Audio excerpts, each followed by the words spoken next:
कि आम देखा पुराणा साइट्रु नुआ साइट केमी स्विच हम।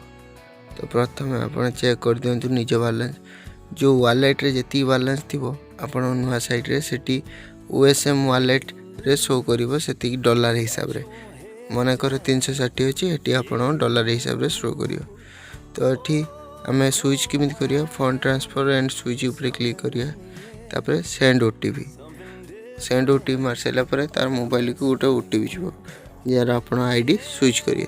प्रथम आगु एंटर OTP माने मोबाइल प्रथम गोटे OTP जाऊला तापर आप OTP ऊपर क्लिक करके OTP क्लियर करते किंतु एबे आउ कंपनी OTP पठाऊनी डायरेक्ट OTP लिखि दउची एंटर योर OTP इज माने साइट रे आप एंटर OTP साइट रे OTP टा लिखिदेव।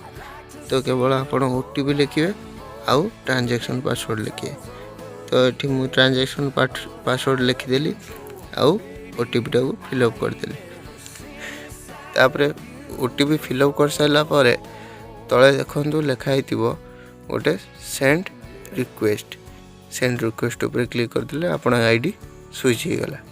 तो ये आप जिते माने पुराना साइड रे सेम आईडी पासवर्ड मारले आउ आईडी पासवर्ड मारले आप ओपन हेनी से आईडी पुराना आईडी आउ ओपन हम लिखा हम प्लीज एंटर वैलिड आईडी। तो आप कौन करेंगे नुआ साइट खोलिए osmtechno.com मारिक लॉगिन पेज आप पूर्व वीडियो देखिथे केमी लॉगिन हुए। तो जदि देखी ना देखी दिंतु वीडियो क्लिक कर आप एंटर वेरीफाई करेंगे ईमेल आईडी देकी वेरीफाई हम आप ईमेल गोटे OTP जीव वेरीफाई हो।